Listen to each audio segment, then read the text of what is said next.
понятно, что вы пришли поболеть, Да. но я понимаю, за кого вы болеете. Как ваше впечатление? Я болею на самом деле за весь спорт. Вот, и самое главное, что сегодня на соревнованиях художественной гимнастики, наверное, один из наивысших уровней, по уровню подготовки спортсменок. Потому что сегодня и первые номера России и Узбекистана присутствует очень такой высокий уровень соревнований, что радует. Вот. Ну и очень приятно было видеть, как возросло мастерство наших якутских гимнасток. Групповые упражнения посмотрел, да, и девочка Борисова, Зарина Борисова, да, очень хорошее выступление. Особенно, видно, что, скажем так, Растем?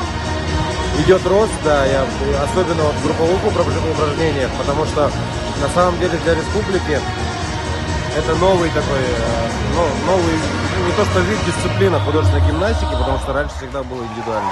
За последние годы, после того, тем более, как мы в 2016 году включили эту дисциплину в игры Дети Азии. И вот очень приятно видеть, что уровень наших спортсменок растет, и я думаю, надеюсь, что он будет дальше расти. Вот, в том числе благодаря играм Дети Азии. Поэтому Получается, только второй раз. только второй раз групповые упражнения у нас включены в программу игр Дети Азии, но они будут постоянны. Будут всегда, да, теперь. Поэтому... То есть Якутск 2024 без Якутск 2024, две сборные республики будут выступать и в групповых, и в индивидуальных. Кстати, Владимир, вот у меня все подписчики задают вопрос, почему участвуют команды Москвы?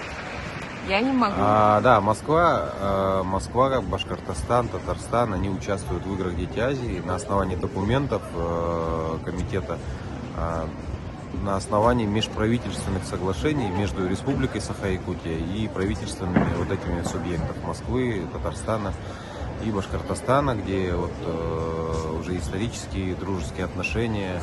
И там прописано, что Республика Саха-Якутия содействует этим субъектам в участии в играх Дети Азии. Это поднимает престиж игр? Конечно. Но если мы видим, что сегодня сборная Москвы привозит первого номера России, значит, они...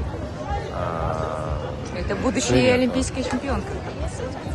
Надеемся на это, конечно, мы всегда рады, и я думаю, тому подтверждением, ради чего мы работаем, было и на открытии, когда флаг игр выносили олимпийские чемпионы, призеры, которые в прошлые годы участвовали у нас в играх.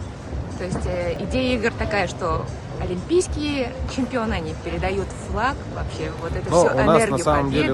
деле, раньше, вы, если все помните, у нас выносили, мы отбирали от спортсменов из команд, но вот сейчас...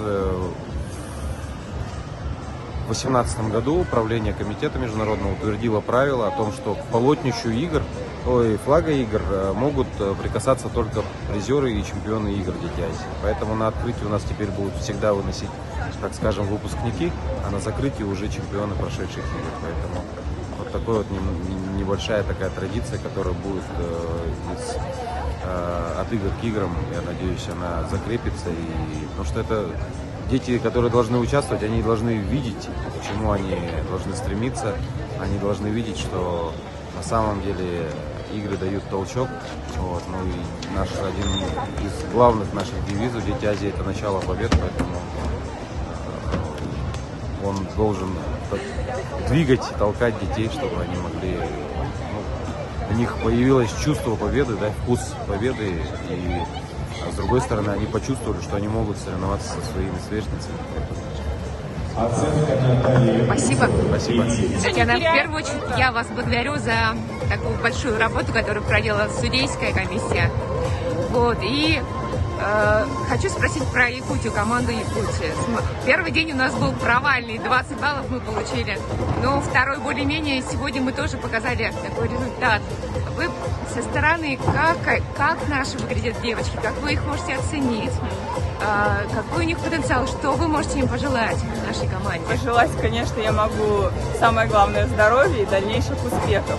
На что бы я хотела, может быть, обратить внимание, ну, наверное, нужно еще больше работать над техникой, наверное, нужно усложнять программы, и это обязательно все будет, и я уверена, что к прогрессу хорошему мы придем.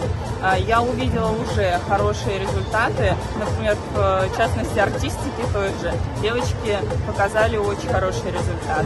Также я хотела бы отметить, что в сложных ситуациях девочки рискнули и поймали где-то в ноги, где-то в спину и не струсили. И это дорогого стоит.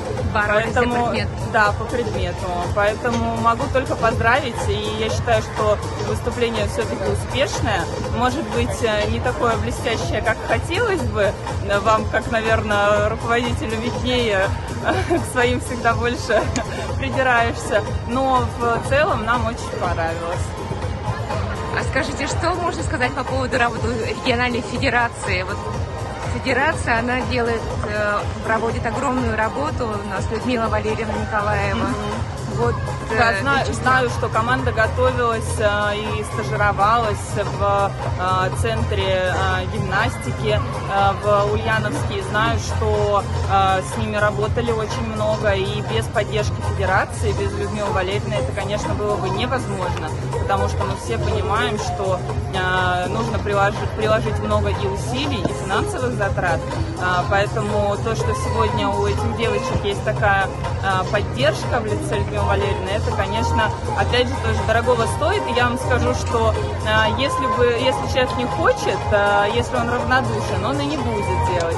А то, что как раз происходит с якутскими девочками, что их так окружили заботой и вниманием, это показатель как раз неравнодушности такого президента, как Людмила Валерьевна. И, наверное, стоит всем девочкам быть очень благодарными за такое отношение.